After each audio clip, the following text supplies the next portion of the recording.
Lindsay, please tell me that you reinforced the body disposal exhibit with extra tarp and duct tape. Ugh. How was I supposed to know the exhibit would leak into the Carboniferous Forest exhibit? The trees are thriving in it, though. They're not just thriving. They're overgrowing. One of them just punched through the ceiling. We've got 300-million-year-old wood refusing to rot in real time. Also, why is this box so heavy? Wait a minute. Lindsay, why does this box have a rooster wearing a crown on it? Don't open that one. It's King Ferdinand's special collection. His royal rooster does not need to be let out just yet. But why is it moving? Also, why does the museum smell like old tobacco smoke? Like a fancy Cuban cigar? I'm getting notes of cherry. You're never gonna believe me, but I'll definitely be showing you later. Okay, this museum is something special. Nah, this is just a normal Tuesday. Come on, the guests are waiting for the tour. Who are we? I'm Lindsay. And I'm Gavin. Welcome to the Oddities Department, where the bodies are never properly buried. And the trees never properly rot. And the kings are never properly proportioned. This is episode 19. Tonight's tour is pretty heavy on the wood. We're going to start off the tour by meeting one very unlucky Spanish king and his tragically oversized, mangled member. Then we'll jump back into a prehistoric nightmare where trees took over the world and insects grew way too big. From there, we'll look at some of the most creative, disgusting, and downright hilarious ways humans have tried to dispose of bodies throughout history. And we'll finish the night learning why your great-great-great-grandfather's doctor thought the cure for drowning was blowing tobacco smoke straight up your ass. We have 2 quick rules before we dive in. Rule number 1, don't touch anything in the Carboniferous tree exhibit. Don't make eye contact with any of the bugs either. They are large and in charge and very hungry. Rule 2, if anything in tonight's tour gives you any ideas, don't. Just don't. We're not responsible for what happens to your body, your furniture, or your dignity. All right, Gavin, let's start this thing before the royal rooster escapes again. First up, Exhibit 111, King Ferdinand's giant macaque. Lindsay, take the floor. All right, let's dive right in. We're kicking this episode off with King Ferdinand VII of Spain. Born in 1784, he ruled, sort of, starting in 1808 for a hot second, then again, properly, from 1814 until his death in 1833. This dude inherited a whole mess and managed to make it worse. At first, he was nicknamed El Desado. I like that. I had to say it like that. Oh. El Desado. Which means... Sounds bougie. Bougie as Dangerous, fuck. even. That translates to the desired, because everyone hoped he'd be better than his parents. They led a very chaotic court. Turns out he was El Rey Felon, or the felon or criminal king, because he was a repressive, backstabbing, absolutist nightmare. That's what they called him, El Rey Felon. Can you imagine? When you're younger, he's like, ooh, he's the desired. Fuck that. He's the felon. It sounds familiar. Interesting. This may not be applicable to current events as we continue. We'll see. Judging by the title, I do not think that it is. Polar opposites, probably. Yeah. All right, so as a kid, Ferdinand straight up got kidnapped by Napoleon. There was a whole pile of messy royal family drama in a palace coup against his dad. Anyway, Napoleon lured him into France, detained his ass for 6 years in fancy captivity, and casually stole the Spanish throne for his own brother, while the whole country went to war. By 1813, Napoleon was getting his ass kicked across Europe, especially in Spain, so he cut a deal, the Treaty of Valenciennes, and sent Ferdinand back to Spain in 1814 to reclaim the throne. Joseph Bonaparte got the boot, and Ferdinand swaggered home as king again while pretending he'd play nice. When he came back, Instead of thanking everyone with some sweet liberal reforms like the Constitution of Cadiz, he went, nah, tore it up, brought back the Spanish Inquisition, persecuted liberals, and he spent the rest of his reign yo-yoing between absolute tyranny and brief, forced periods of constitutionalism. Oh, also, under his watch, Spain lost basically all its American colonies. Solid reign, bro. 10 out of 10 for making everyone miserable. Damn. But none of that is really why we're here today. So here's where things get odd. Ferdinand VII was packing something that made court doctors write secret notes and probably question every life choice that led them to the Spanish palace. His wiener was legendary. Not in a fun way. Not even a little bit. Aw. Aww. Contemporary accounts describe it as grotesquely oversized and freakishly shaped. Narrow and thin at the base, like a stick of sealing wax or the width of a thumb, then ballooning out into a massive, bulbous, fist-thick head. Long, too. What? Yep. Reportedly, it was exceeding 10 inches in some, whispered medical descriptions. So he was just carrying around a baseball bat? Swing, bada, bada, bada. Because that whole description sounds exactly like a baseball bat. It really does. I wrote this, and I still did not even. You complete me. Okay, keep telling me about this massive baseball dong. So it wasn't just big.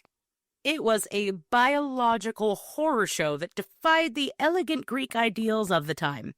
They called it monstrous.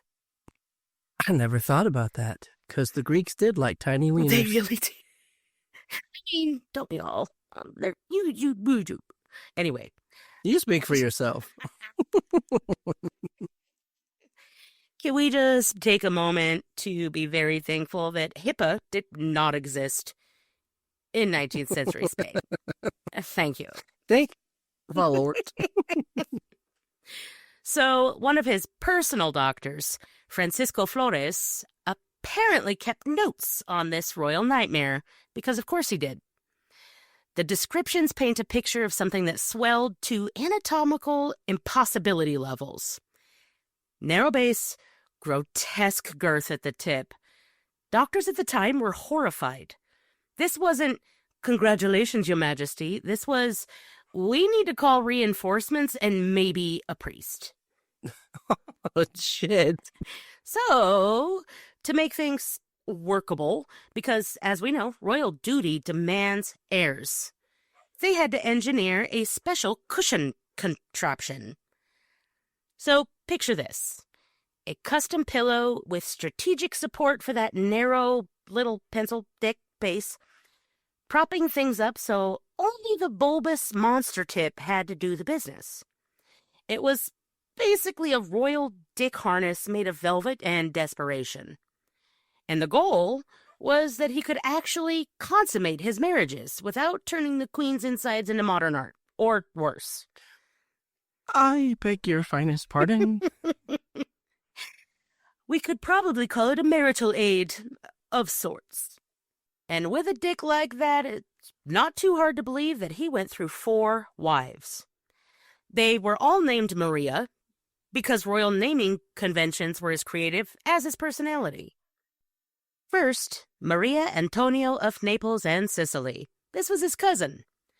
Married young, she had miscarriages and died in 1806 without kids. Second, Maria Isabel of Braganza. This was his niece. She had 1 stillborn daughter and died in childbirth in 1818. Third, Maria Josefa Amelia of Saxony. No kids at all. She died in 1829. Fourth and final, Maria Cristina of the 2 Sicilies. Another niece. This one finally stuck. They had 2 daughters, Isabella, who became Isabella II, and another girl. No surviving sons, ever. I do imagine that the second delivery was much easier than the first. I mean, their second daughter likely just walked out. Zero pushing needed. That has to be a bit of a perk. Maybe the only perk. I digress. Probably the only perk. I can't imagine having sex with this man would be very fun if he had to prop it up on a pillow. And can you imagine being a woman and not knowing? And he's like, come on, just the tip. And you're like, okay. Here's a fist. Abort! Abort! So they're... I'm also hung up on the fact that he was marrying his nieces. Really? Are you?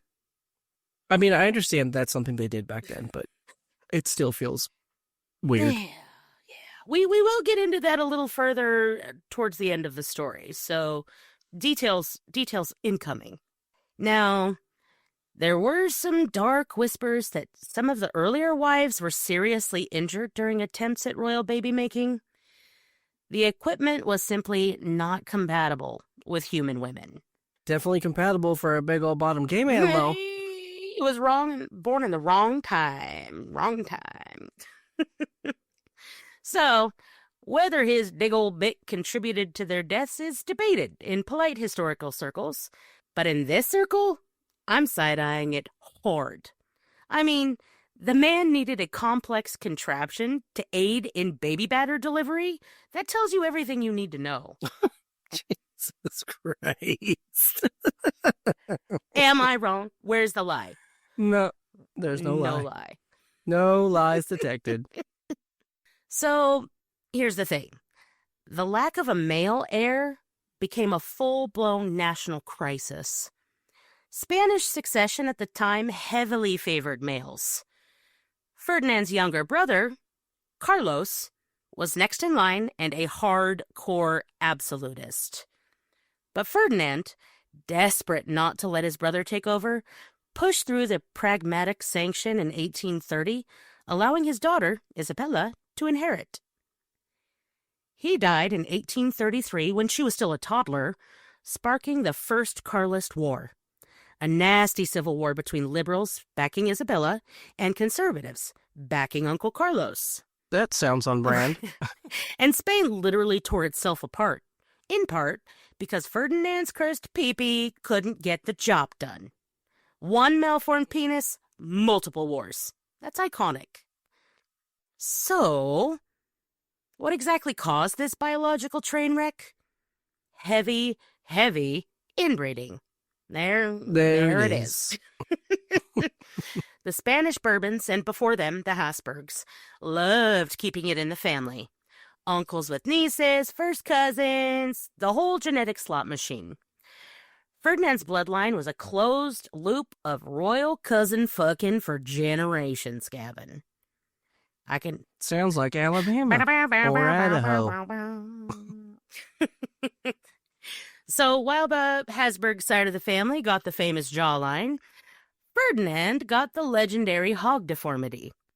I'm sorry, quit laughing. That is a medical term, and that is very insensitive of you. So basically, centuries of keeping the blood pure gave us a king whose dick needed its own furniture. Oh, now that line makes a lot more sense. I see what you did there. Ferdinand VII, terrible king, walking cautionary tale about inbreeding, and the undisputed champion of bigger is not always better. Next time someone complains about their dating life, just remind them, at least you don't need a penile support pillow and a team of traumatized doctors just to get laid. That's glorious. You're welcome.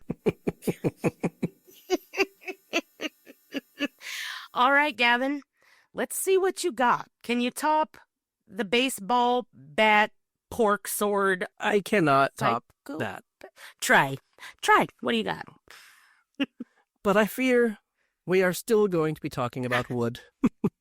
A different kind of wood, though. Before we take another step into this exhibit, I need everyone on this tour to understand something. We are not looking through the glass today. We are fully immersing ourselves into a place in time no human has ever stepped before. Ooh. Should I grab my towel? So first, I'm going to... You will definitely need a need a towel. hug? And a lot of bug spray. Oh, God. So close your eyes. We are traveling back 359 million years deep into the Paleozoic era, long before dinosaurs ever existed. When the elevator door opens, you will be slapped in the face by a wall of thick, heavy, humid air. It's like walking into a sauna that has seen Mean Girls far too many times. The humidity has no limit. No. I'm already in hell. You're all... It's my worst nightmare. You're all... Oh, hold on. You're also going to feel very weird, because the oxygen concentration here is 35%.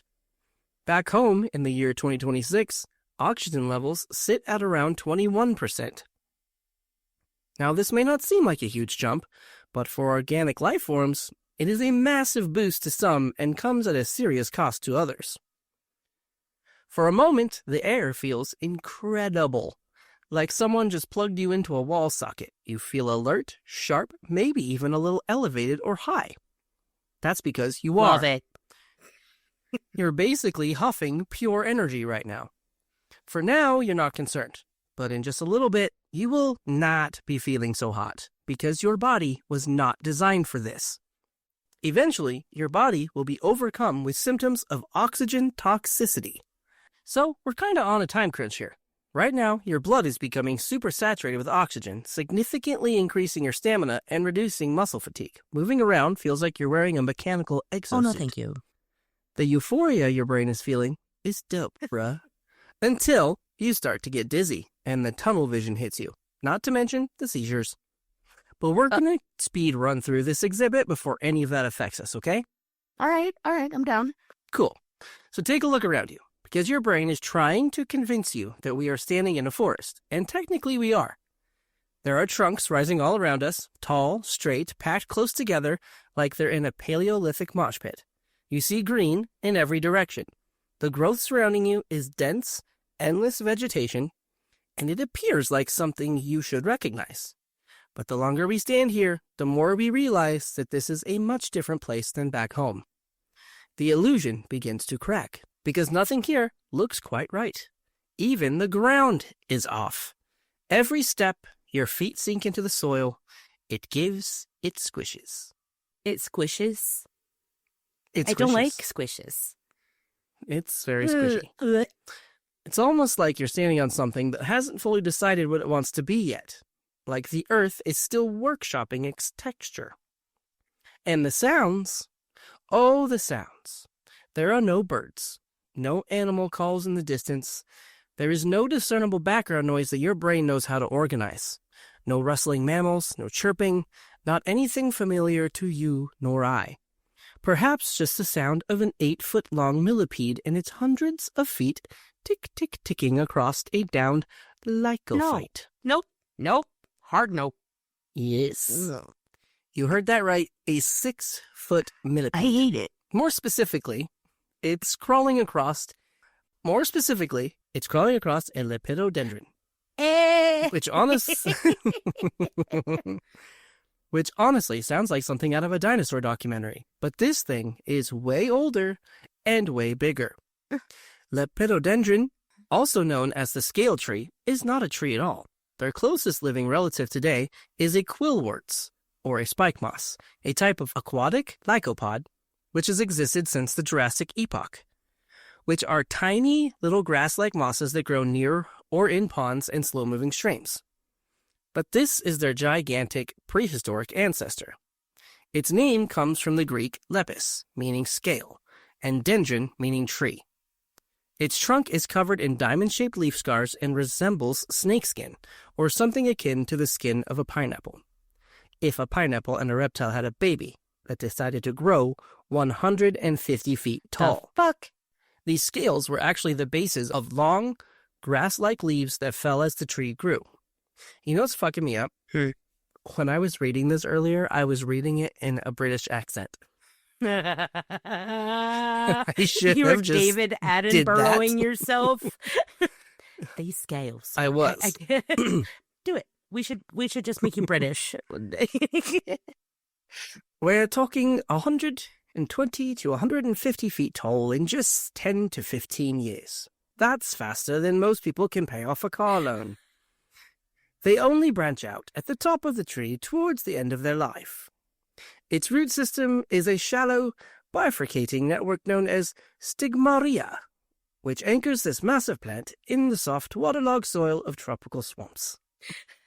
It didn't produce seeds or flowers. Instead, it reproduced via spores contained in cone-like structures called shibori that hang from the tips of its branches. By the way, pause.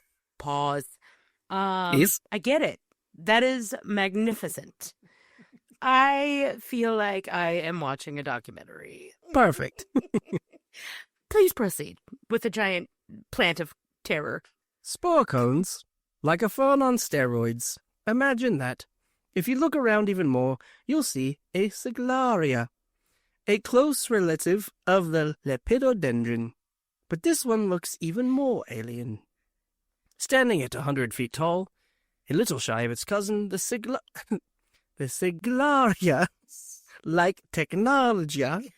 I don't know what the fuck is going on. You've never heard that video or seen that video on TikTok? No. Like, technologia. No. No. Hold. Well, sorry. So confused. And also, on behalf of everyone, I'd like to apologize to any people that have an actual British accent. Gavin, you're doing fantastic, but let's not get canceled. I've done it before. That's it. I'm French for my next one. Standing at 100 feet tall, a little shy of its cousin, the siglaria, like technologia, is shorter and sturdier than the scale tree. To identify it, look closer at the vertical wax seal pattern on its trunk. Vertical rows of circular or hexagonal leaf scars that look like wax seals pressed into the bark, like somebody went absolutely ham with a stamp collection. The siglaria has minimal branching. The trunk is often a single column that only forks once or twice towards the very top, which gives it a distinct forked appearance compared to the branched canopy of its cousin. On the tippy tops of its crowns, you'll find long grass-like leaves, which we call microphyls. They grow directly from the trunk, making the tree look like a giant prehistoric paintbrush. The trunk of the tree contains photosynthetic tissue, giving it a green hue from top to bottom and allowing it to produce energy even where it doesn't have any leaves. It's basically photosynthesizing its entire body. The wild thing about these plants is that their entire lives are all about speed, which is funny to think about when you're thinking about a tree. Trees are supposed to be slow, patient, and wise. But not these guys. They are sprinting. They spend all of their energy growing as fast and as tall as they can in order to reach the top of the canopy. Their only purpose is to find sunlight. Once they get there, they reproduce, sending off their little spore cones, and then they die. That's it. That's their whole life plan. Grow, bone, die. I mean, same. Fair. These trees don't have trunks like we think of tree trunks, though. Their trunks are mostly made up of a soft inner tissue called the pith. It sounds like Mike Tyson trying to say the word piss. Pissing me off. You're pissing me off, man. Was really hoping you would go there. So they have this pith, and they also have a very thick, tough layer of outer cortex, otherwise known as bark, that provided structure for the tree. So they're not quite like the trees we know today, which are just pretty much solid through and through. Once these structures die, they easily collapse into the soggy, swampy floor. And this is where shit gets even weirder. It's already weird, Gavin. Because when a lepidodendron, or a siglaria tree, falls 300 million years ago, it doesn't just turn into wood dust within a few years like trees do today. Oh no. In this era, there is a huge lack of tree-eating organisms. Today, fungi, bacteria, and insects pretty much take care of most of the trees that fall on the forest floor. They're nature's cleanup crew. Here, during the Carboniferous Period, those fungi have not yet evolved the specialized mechanisms for digesting lignin. Lignin is the tough glue that makes wood hard. Oh. Rot fungi wouldn't even appear for another 30 to 60 million years. The fuck? On top of that, there aren't any termites or wood-boring beetles to chew up the fallen trunks either. Nothing has figured out how to eat these things yet. And you have to remember, we are in a marshy, swampy, wet environment. When these trees fall, a huge number of them are falling into an anaerobic mud bog. Oxygen-free zones where decomposition just doesn't exist. Trees fall, and more trees fall, creating massive tangled piles of huge-ass swamp trees slowly being buried by thick, stinky swamp mud. As more trees fall and sediment washes over them, the weight becomes immense. This pressure squeezes out all of the water and gases, leaving only the carbon behind. Do you know what happens next? No. Okay, I'll tell you. Over the course of millions of years, these compressed layers of unrotted wood eventually turn into peat. Then, through a geological biochemical transformation, kind of like a butterfly's metamorphosis, it becomes lignite. Not to be confused with ligma. Gotcha. I'm learning very many new words today. Me too. It is also known as brown coal. Lignite is the first tried and true step in the transformation of plant matter into coal. Think of it as baby coal. Lignite eventually turns into higher grade coal through a geological process called qualification. Aw, that's adorable. Such big fancy word that those very silly smart men chose, because I'm sure it was a man. Very scientific, very smarty pants. And I'm sorry, I wonder if the word ignite already existed, and they're just like... Because of lignite? But was it because of lignite? Or did they name lignite after the word ignite? Because that was not very imaginative. That is a very good question. Let's put an L on it. I bet you were onto something. Let's just put an L on it. It's fine. Lazy bastards. Coalification is driven by heat, pressure, and time. As lignite is compressed by a bajillion pounds of earth sitting on top of it, it leaches water and impurities and increases its carbon concentration. There are 4 total stages of coalification, and I cannot stop thinking about koalas now because of this new word I have just learned. I told you. Adorable. Stage 1, lignite. This is baby coal. It's just a wee baby. Soft, crumbly, low energy. If coal had a childhood phase where it ate dirt and cried a lot, this would be it. It's brown, it's wet, it barely burns. Lignite is coal, which hasn't quite earned its GED yet. Stage 2, sub-bituminous coal. Like, girl, you look bituminous today. It's the leg queen. If you do not call me out and say I am, what is that? Bituminous? Girl, you are bituminous. Like, I expect that the next time I come to the show. I'm just saying. I will be using that forever. Thank you. So now we're getting somewhere. More pressure, more heat, more time. The coal becomes darker, slightly harder.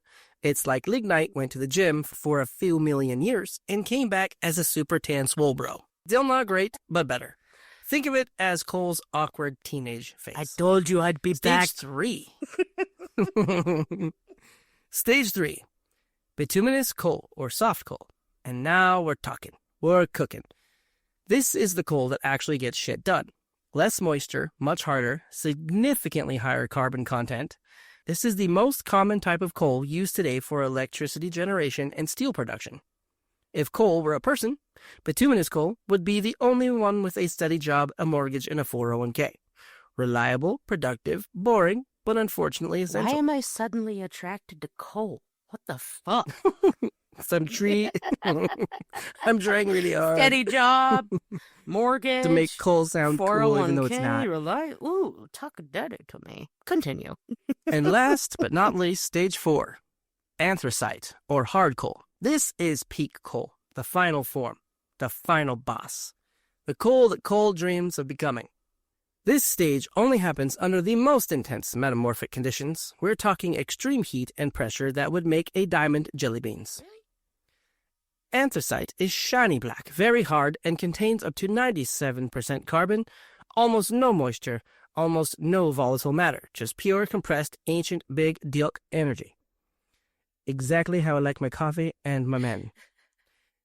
It is the cleanest burning coal with the highest energy output. If bituminous coal is the dependable office worker, anthracite is the CEO who retired at 40 and has a vacation house on the beach in Mexico. That bastard. The crazy thing about the Carboniferous period is that this whole process, the growing of these massive trees, them dying and falling and growing and dying and falling, this went on for millions of years before any living organism came along and decided to start eating them. The scale of that is absolutely insane. Millions of years of trees just piling up, and here's where it gets even weirder. It gets weirder? Oh, yes. Normally, when trees rot, decomposers break them down and release all that stored carbon back into the air as CO2. That's the cycle. Rot releases carbon, rot consumes oxygen. Except these trees are not rotting. At this point in time, no fungi has evolved yet to digest lignin. No bacteria, no termites, nothing. So all that carbon stays locked in the wood, and all that oxygen that would have been consumed by decomposition, it just stays in the air. Millions of years of trees piling up, not decomposing, not releasing their carbon, and not consuming oxygen. And the result? Atmospheric oxygen climbs from the normal 21% to a bonkers 35%. Oh. The air itself becomes supercharged, and the consequences of that? Gigantism. Oh, no. And by that, I mean very large bugs. Oh, no. Meganeura, imagine a dragonfly with a 2-foot wingspan. And Arthropleura, a giant relative of the millipede that reached lengths of over 8 feet. Oh, my God. Let's not forget about Pulmonoscorpius, a massive terrestrial scorpion the size of a large cat. And I'm out. I was out before, but I'm out. That's a whole lot of note from me, dog. Arthropods the size of small dogs roaming the forest floor. Breathing is expensive. It takes a lot of energy, and a lot of it. But with 35% oxygen in the air instead of 21%, insects didn't have to work as hard just to stay alive.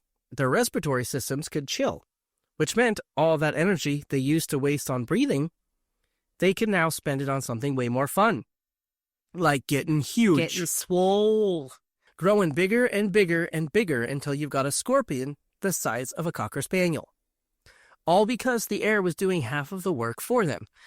Now, insects weren't the only ones losing their minds in this oxygen-rich fever dream. Amphibians also looked at this oxygen-rich environment and said, yeah, we're going to do that too. They started crawling out of the water, staying longer, breathing easier, and also getting very, very big. Because why not? The air was basically handing them free energy.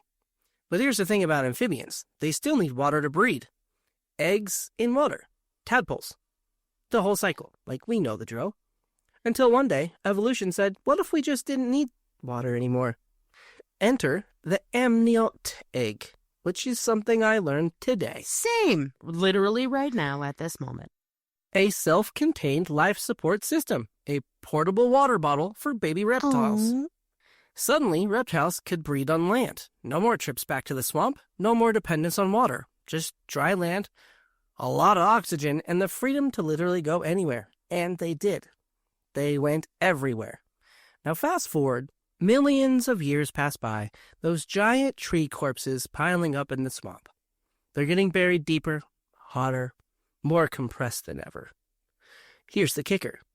Here's where shit gets even more wild. It gets more wild? What the? All right, I'm ready. I'm invested. I'm straightening up.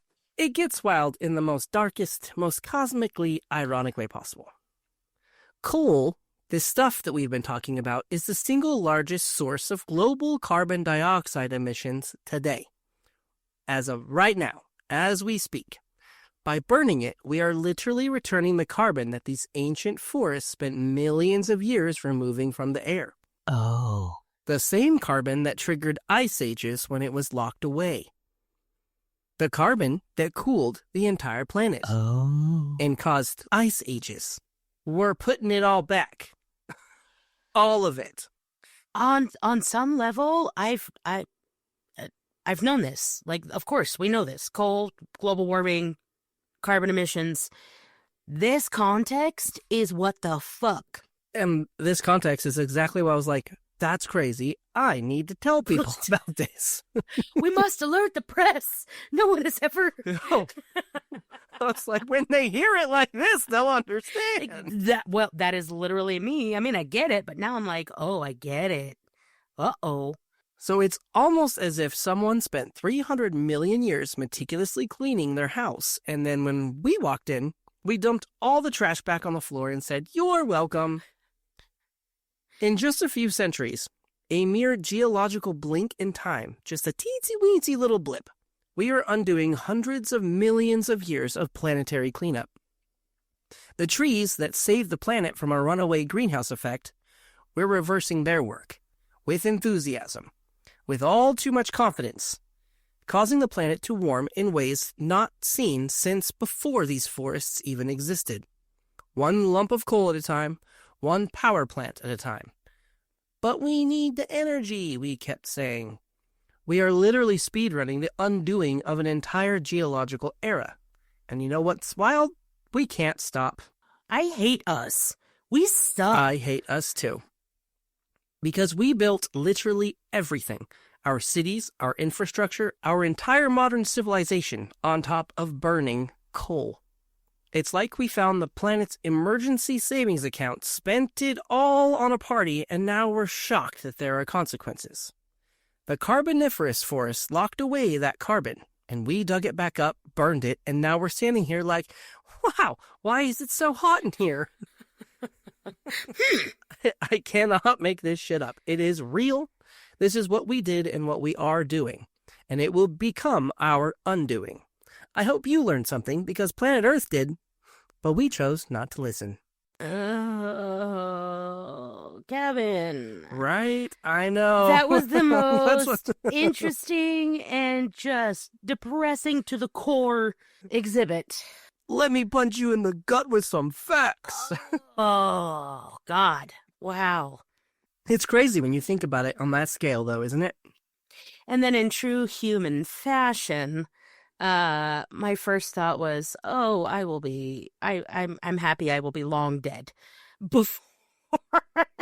That's... Or will you? Ooh, dun, dun, dun.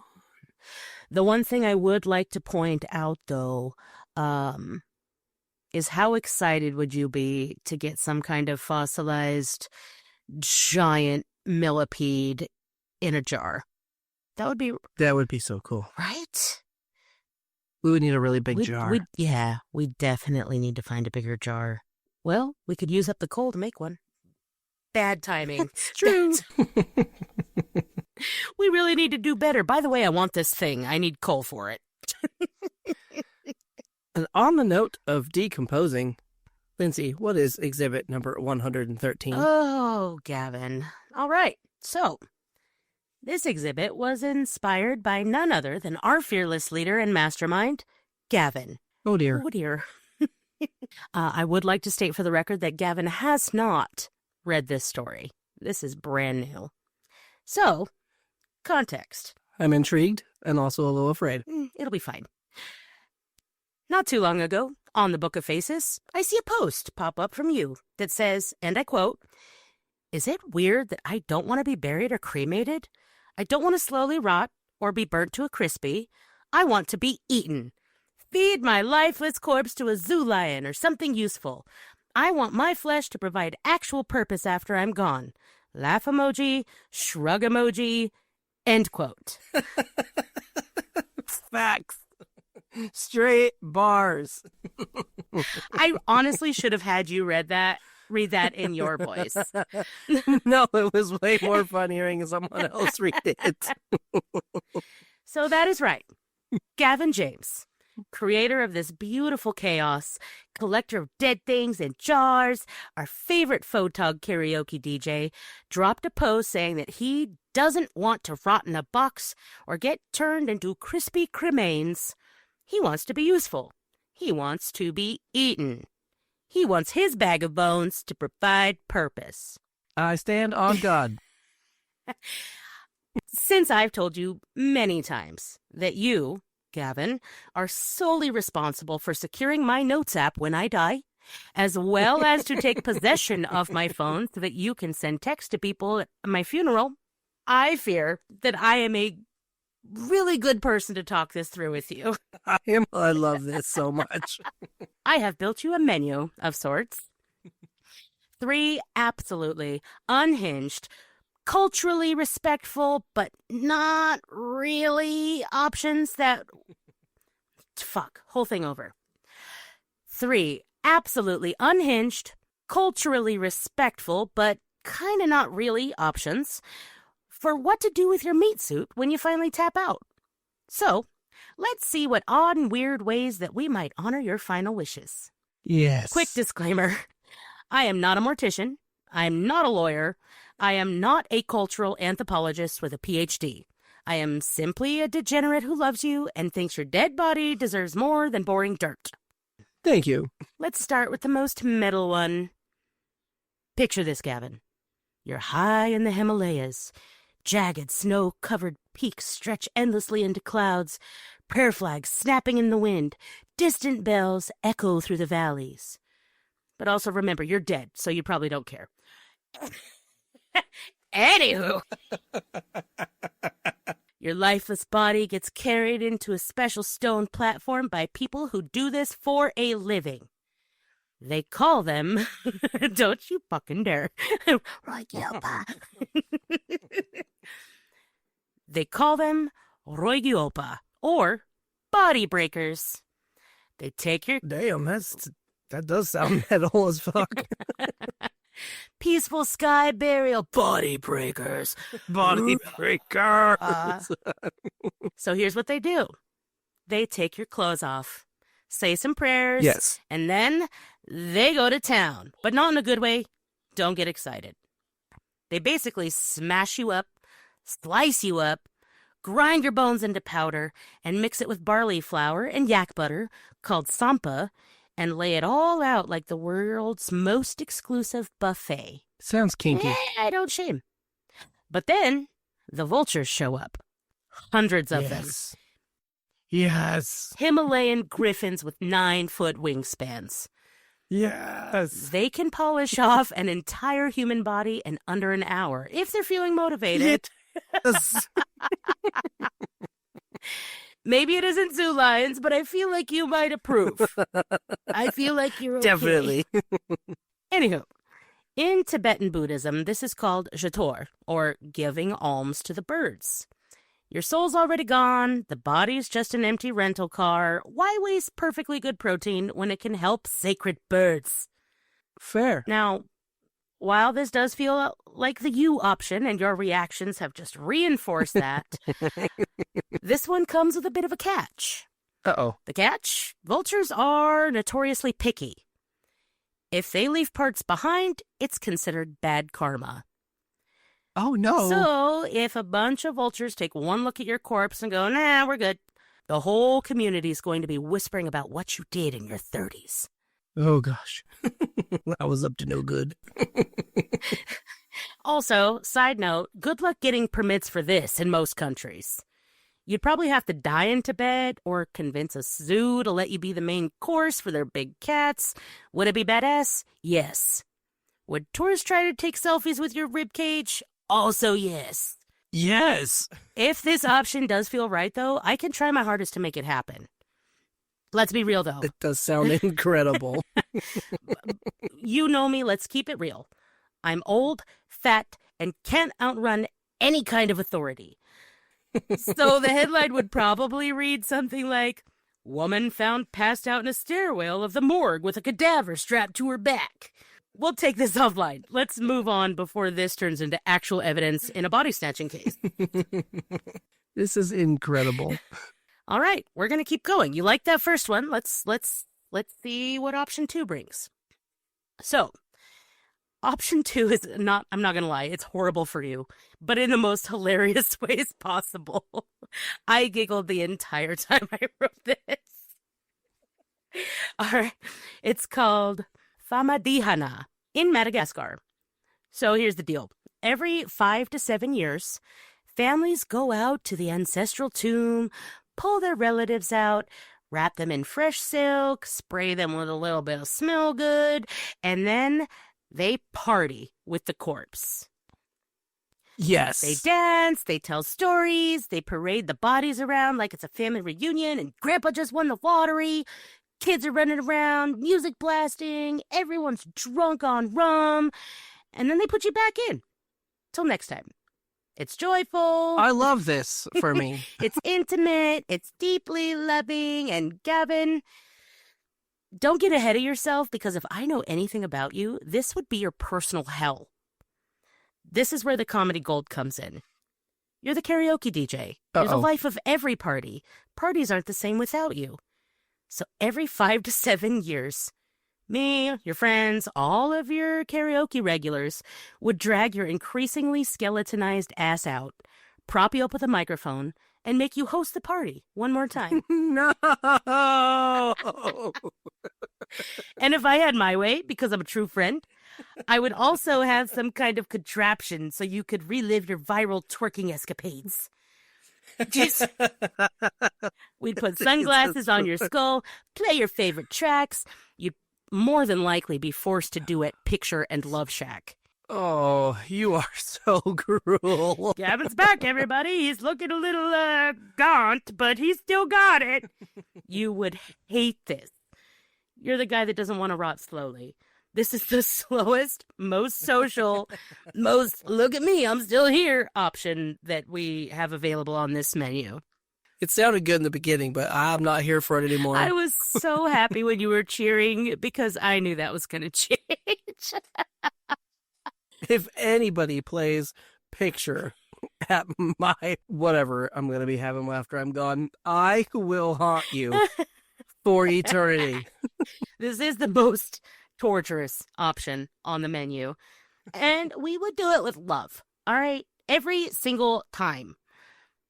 But still, I'm only here to give you the options. This is ultimately your choice. So let's keep it moving. As your death sommelier, I think this next one is a winner. Option 3 is for when we're feeling bougie, as we sometimes do. Ancient, possibly legendary, mellification. That word concerns me. While there's... this is a new word for me.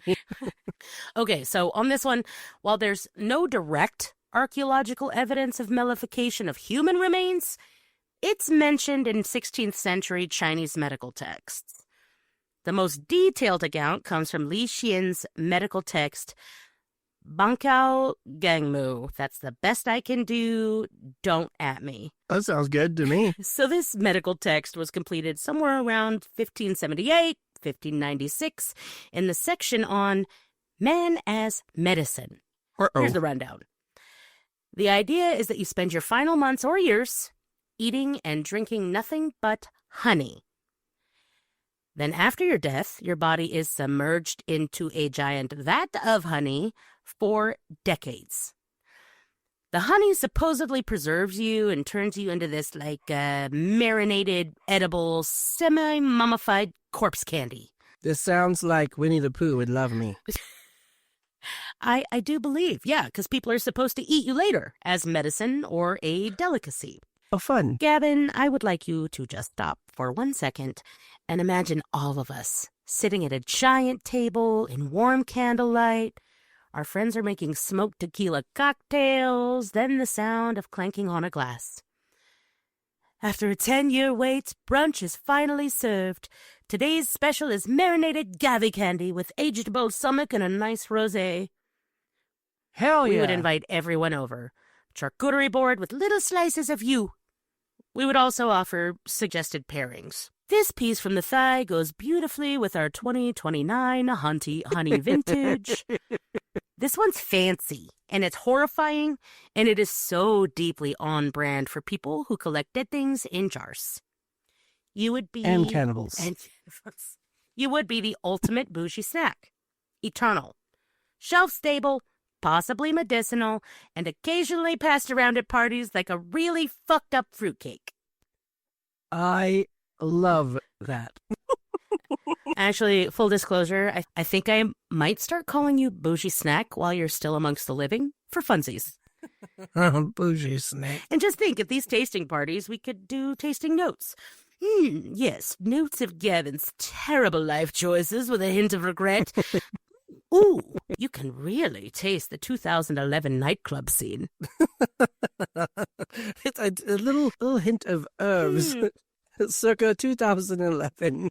All right, so on your original Facebook post, of course, our friends, our community, they all commented saying, turn yourself back into soil or plant a tree or maybe even put your ashes into an hourglass so that you can still participate in game night.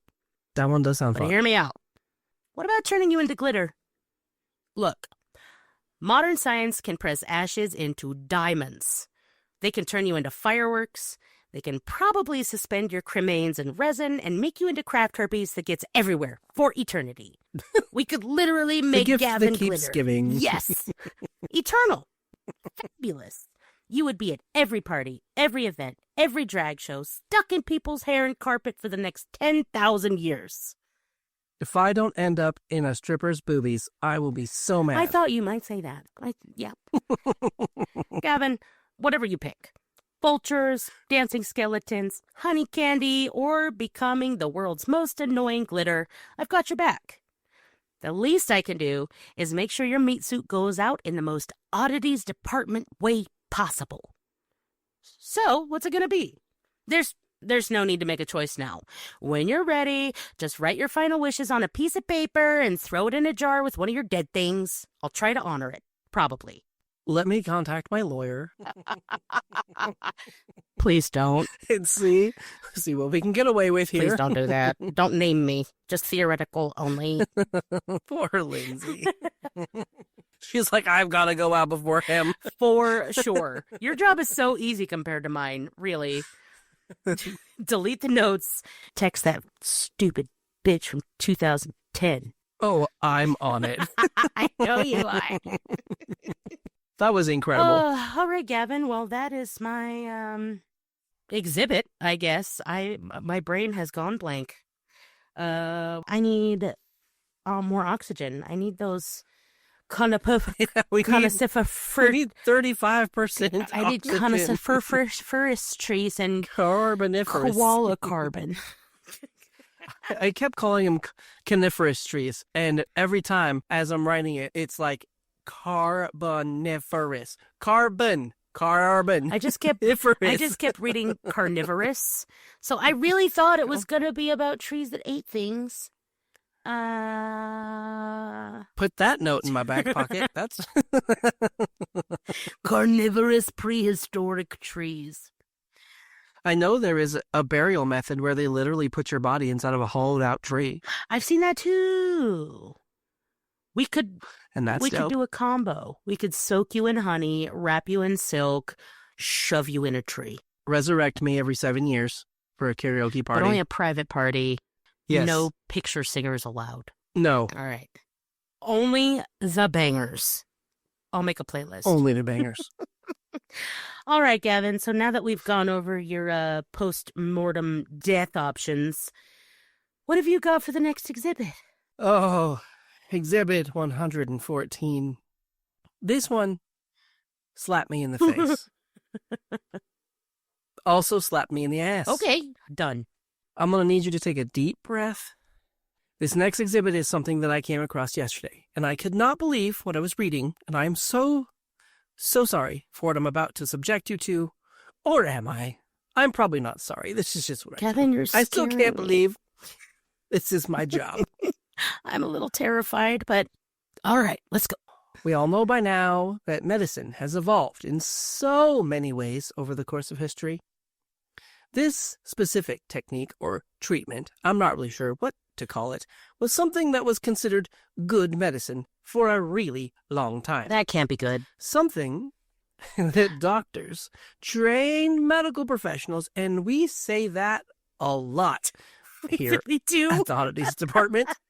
These motherfuckers were doing this with absolute confidence and zero hesitation. Are you ready? No, I don't think you are correct. I was not ready. Here we go. In the 18th century, doctors blew smoke up people's butts. Okay. And I'm not talking figuratively. I mean literally. Pipe to mouth, mouth to ass. This was not done as a prank. This was not even a joke, even if it sounds like one. This was medicine. Mainstream, legitimatized, widely accepted medicine. The phrase, blowing smoke up your ass, didn't start as slang. Oh, God. It started as a literal medical procedure, and we're about to take a deep dive into exactly what happened here. Real deep. And and a huge emphasis on but. I'm not mature enough for this exhibit. We're so fucked. But before we go any further, we need to establish something very important. Our First Nations people, including Native Americans, were first on the scene. Indigenous people didn't just discover tobacco smoke enemas. They had been working with tobacco smoke for at least 12,300 years. Oh. Isn't that bonkers? That is wild. Okay. Archaeological evidence from a site in Utah shows that Pleistocene hunter-gatherers, people living at the end of the Ice Age, were already using wild tobacco seeds. This was thousands of years before the plant was ever formally domesticated. 12,000 years, people. This is not a trend. That's millennia of accumulated botanical knowledge and practical use. Different species of tobacco grew natively across North America, which is something I did not know. Same. I have no idea. Nicotiana rustica, sometimes called Aztec tobacco, was widely cultivated by tribes across the entire eastern half of North America and Canada long before Europeans even knew the continent existed. Other wild varieties, like Nicotiana attenuata, Wala nicotina.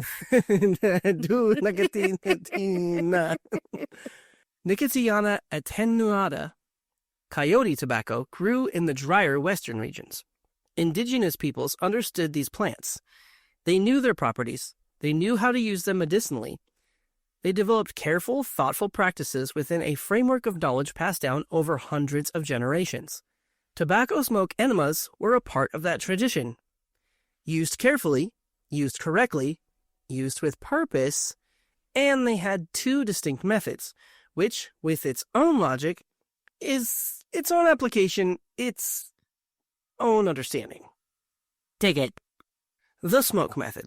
They were literally blowing smoke. An assistant would take a mouthful of smoke from a pipe and blow it through a hollow reed, a bone, or a specialized tube directly into the patient's rectum.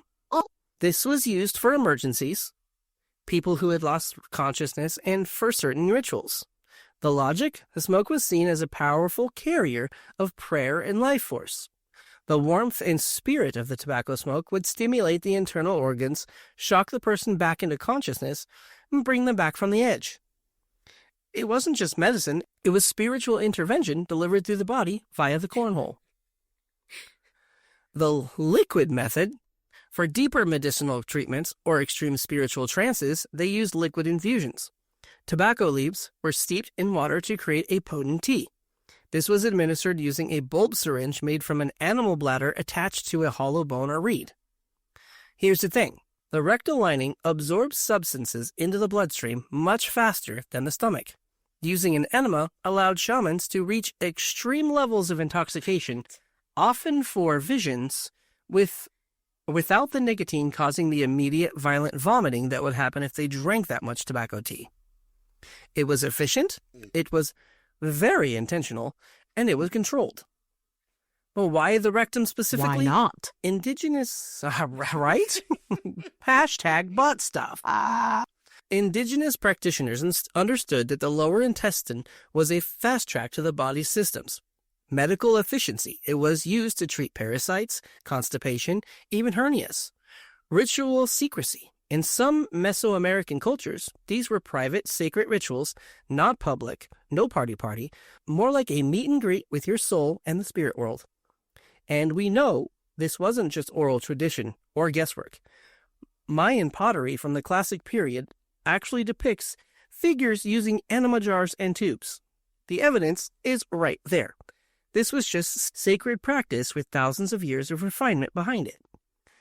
Then the Europeans showed up. Oh, man. And as the Europeans tend to do, they saw something that worked in a specific cultural and medical context and ripped it completely out of that context.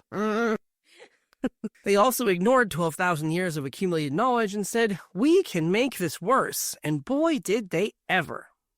Word of this treatment crossed the Atlantic to England in the early 1700s. British doctors heard about it and thought tobacco smoke in the butt, brilliant. But here's the thing. First Nations people used this practice carefully, thoughtfully, within a framework of understanding built over millennia. Europeans saw a new toy and decided to use it on everything. They took a tradition older than agriculture itself and turned it into a party trick. So the year is 1745. A physician named Richard Mead, bless his confident, misguided heart, becomes the first Western scholar to formally recommend tobacco smoke enemas for resuscitation. Back then, the practice was called glisters, which sounds horrific. It's like blisters, but with a G, and I don't like that. You want some glisters on your blisters? Call Dick Mead. But here's what makes this even more absurd. Mead wasn't even treating random drowning victims at first. He was treating iatrogenic drowning. What's that? That's medical jargon for drowning caused by doctors. Murder. That is murder. Murder. See, in the 1740s, immersion therapy was all the rage. Doctors would dunk patients suffering from rabies or mania into cold water as a treatment. Just submerge them, hold them underwater, let the cold water, quote-unquote, shock the madness out of them. Except sometimes the patients would accidentally drown during the treatment. Is it really an accident? Whoopsie. Whoops. My bad. I know what we can do. I got an idea, guys. Yeah. So Mead, faced with patients who drowned because of a treatment he administered, needed a solution. And tobacco smoke enemas seemed like the perfect fix. Now you might be thinking, why tobacco smoke? And why the butt? Why not? Great question. Let me walk you through the elaborate pseudo-scientific reasoning that made this seem not just plausible, but logical to 18th century physicians. Reason number 1, the drying effect. The logic: drowning fills the body with water. Tobacco smoke is dry. Therefore, blowing dry smoke into the body will absorb the water and dry the internal passages. It's like using a hairdryer, except it's tobacco, and it's in your booty hole. What? Did rice not exist? Why were they not just putting the people in rice? They went straight to smoking a cigar and blowing it up their Lindsay, butt. They would have put the rice in their rectums. That's a whole nother episode. Reason number 2, internal warmth. Mead viewed drowning not as a lack of oxygen, but as a loss of internal heat. Cold water extinguished the body's vital fire, the spark of life that kept everything running. Which is kind of there. I can see how people would put that together in their brains. Smoke obviously is hot, so blowing hot smoke directly into the core of the body would provide immediate direct heat. This would restart the vital fire and bring the person back to life. It's like jump-starting a car, except the car is a human and the jumper cables are tobacco smoke. In your pink eye. I'm not gonna lie, I mean, in certain contexts, that might be a good time. It might, but we'll get there. But Reason number 3, nicotine as a powerful irritant. While they didn't fully understand the chemistry, 18th century doctors observed that tobacco acted as a powerful irritant. It made people cough, it made them gag, it made their bodies react.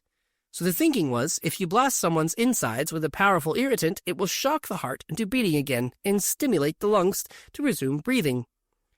It's like slapping someone awake, except Instead of slapping them in the face, you're chemically assaulting their colon. All right, so... Oh, like the paddles. What are they called? Defibrillators. Ah, defibrillators before electricity exists. Was it before electricity existed? I know nothing. Yes. Proceed. I'm an idiot. Go. So Mead publishes all of this in a medical journal with all of the confidence, with elaborate reasoning, with the weight of his professional reputation behind it. And the European medical community reads it and collectively says, yes, this is what we've been missing. We love it. But it gets better. Oh. In 1746, just 1 year after Mead's publication, a famous case report circulates through London. A woman is pulled from a canal. She appears dead.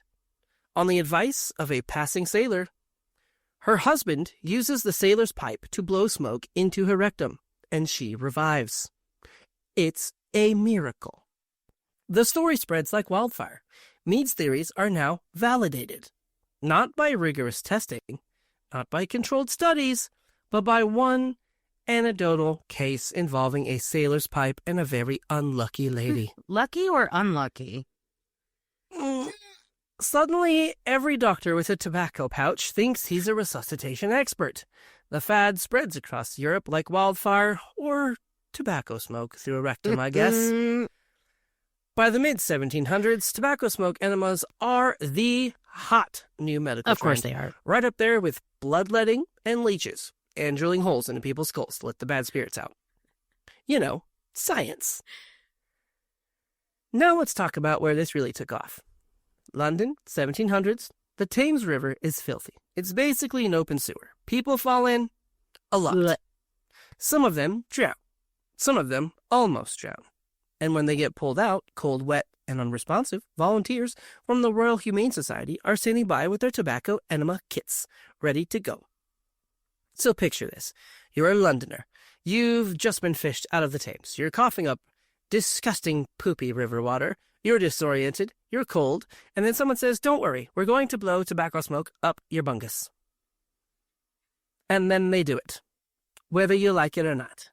The Royal Humane Society, an actual legitimate organization, standardized this procedure. They trained volunteers, they distributed kits, they kept records. Well, sort of. The documentation was, let's say, optimistic. Some patients lived, some patients died. The society declared it a success either way, because if the patient lived, the tobacco enema worked. And if the patient died, well, they were already dead. So the tobacco enema didn't Might hurt. as well try. I mean, come on, the logic is flawless. I'm gonna need some here's alone where- time and a cigarette while I watch you do it. Put that cigarette right in my ass. Right in my asshole. In the early days of tobacco smoke enemas, before the invention of specialized equipment, doctors and medical assistants had to administer the treatment directly. Do you know what that means? No.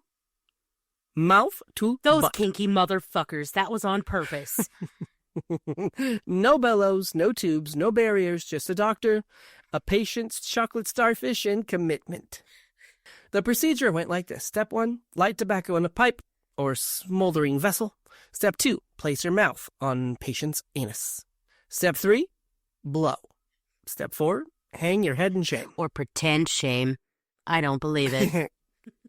Can you imagine? Also, 1700s people's buttholes? Not very clean places. Gavin, not only am I imagining it, I'm making plans for later. I can smell this. Come here, baby. We got some science to do. So, just imagine, you go to medical school. You're studying anatomy, physiology, the humors. You take an oath, and then one day your supervising physician hands you a pipe full of burning tobacco and says, all right, new guy, pucker up. This is not an exaggeration. This is something that we did. It happened for years. Medical practitioners, trained professionals, put their mouths on strangers' stinkle wrinkle and blew tobacco smoke into their rectums in the name of science. Tinkle Rinkle. I'm dead. The phrase taking one for the team doesn't even begin to cover it. Thank God for human ingenuity, because there has got to be a better way, and there was. The bellows and rectal tubes. Suddenly, doctors didn't have to faceplant on a patient's fudge tunnel anymore. They could stand at a respectful distance, and they could use a tool. They could maintain some semblance of dignity. This was considered progress, and it was progress. The bar was low, but they cleared it. Bro, kudos for innovation. Good job, Doc. The bellows and tube system became the standard. A small hand-pumped bellows, just like you'd use to stoke a fire, attached to a flexible tube with a rectal nozzle on the end. You'd load the bellow chamber with smoldering tobacco, insert the nozzle, and pump. The smoke was expected to warm and stimulate that victim. And I just want to use that word, victim, Not lightly, absolutely. Not lightly. That is the word. They were a victim. Here's where shit gets really out of hand, though, if you think it hasn't already. Once the bellows were standardized, doctors didn't just use tobacco enemas for drowning victims. Oh no, they used them for everything. Hernias, tobacco enema. Bowel obstruction, tobacco enema. Convulsions, tobacco enema. Cholera, you guessed it. Colds, yep. Headaches, why not? Typhoid fever, sure. The logic was simple. If heat and stimulation help with one thing, they've got to help with everything. It's the same logic that makes people think essential oils cure cancer, or that drinking celery juice will fix your thyroid, except in this case, the cure involved shoving a tube up your butt and pumping you full of tobacco smoke. Doctors genuinely believed that this was good medicine. They wrote about it, they taught it to other doctors, and they recommended it to patients. And patients, bless them, trusted their doctors. And turns out we still can't trust our doctors. Right. This is giving me pause. So tobacco enemas rode high for decades. Doctors were confident in the treatment. And then, in 1811, a scientist named Benjamin Brodie decided to do something absolutely wild for the era. But I mean, was it really? Given all that we've learned about historical medicine, he decided to test it. Oh, God. I was going to say, after all that, you do just say, oh, he decided to do something absolutely wild. This has not been wild yet. It always gets wilder. This is why peer review was invented. I'm just saying. Okay. Will Smith wasn't fucking around. It really was the Wild Wild West. Desperado. Go. Brodie was an English surgeon and physiologist, and he had a hunch that maybe, just maybe, nicotine wasn't the miracle stimulant everyone thought it was. So he ran experiments on animals. Dick move. But anyhow, he administered nicotine in controlled doses and observed what happened to their cardiovascular systems, and what he found was catastrophic for the tobacco enema industry. Nicotine did, in fact, not restart hearts. It actually stopped them. Brodie proved that nicotine was cardiotoxic, a literal poison to the heart.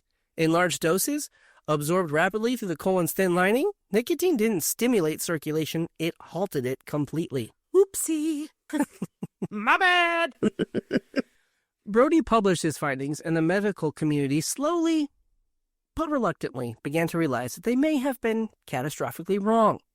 But here's the thing, it didn't stop immediately, because medical hubris is a hell of a drug. Indeed. It took decades for the practice to fully die out, because even with Brodie's evidence, doctors kept finding reasons to justify it. Well, maybe the dose was wrong. Maybe it works for some conditions. Maybe Brodie's experiments don't apply to humans. But gradually, other problems started piling up, problems that were later very hard to ignore. Problem number 1. It didn't actually address drowning. you think. Yeah. Man. You don't say. Imagine that. Because drowning means that water has filled your lungs. Yes. And oxygen cannot get into your bloodstream. Yeah. And the oxygen can't get to your brain. Blowing smoke up someone's ass does nothing to solve that problem. It doesn't clear the lungs, it doesn't oxygenate the blood, and it does not restart breathing. It just fills the colon with smoke. Once doctors figured that out, the entire justification for tobacco enemas collapsed. Problem number 2, it was dangerous to the rescuer. Remember the early days before the bellows when the doctors had to blow through a pipe with their own breath? Yeah, that was a nightmare. Backfire. Because here's what nobody thought about. You're blowing into somebody's butthole, and you have to be very careful not to accidentally inhale. And if you do inhale, you're sucking in contaminated fluids, fecal matter, and potential disease directly into your mouth and lungs. Cholera, dysentery, typhoid, all of the fun, juicy stuff. The water from the Thames mixed with actual fresh shit. Yum. As germ theory started to take hold in the mid-1800s, people began to realize maybe this isn't the bestest of ideas.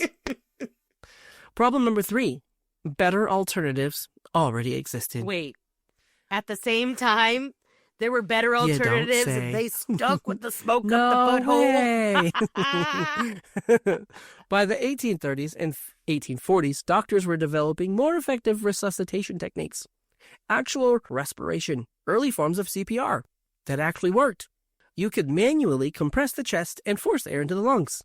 You could clear airways, and you could address the actual problem. Once those techniques became standardized, tobacco enemas looked increasingly ridiculous. Just a little bit. Why use a complicated, dangerous, unproven method when you could just push air into someone's lungs? And the final nail was public discredit. By the mid-1800s, the Royal Humane Society, the same organization that had championed tobacco enemas, officially removed them from their list of recommended treatments. Quietly, I imagine. Oh, probably.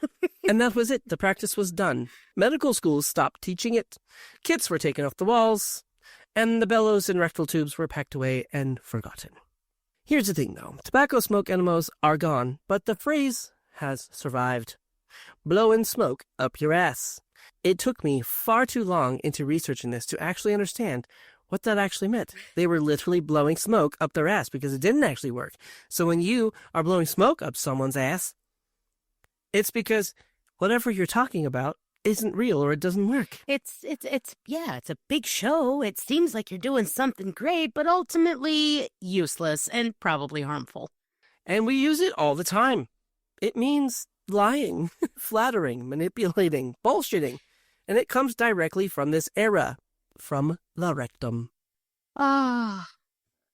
We think that we are smarter. We think that we are better. We think that we never fall for something that stupid. But here's the uncomfortable truth. Somewhere right now, we are absolutely doing the equivalent of tobacco smoke enemas. We are confidently prescribing treatments that don't work. We are promoting procedures that have no evidence. Medical tomfoolery is a feature of every era. We are just blind to our own bullshit. In 200 years, people will look back at us and say, "Can you believe that they did that?" And they'll laugh, just like we're laughing now. So the next time someone tries to blow smoke up your ass, literally or figuratively, remember, it was once considered good medicine. And ask yourself, what are we doing right now that future generations will find just as absurd? Because I guarantee you, there's something, we just don't know what it is yet. That's terrifying.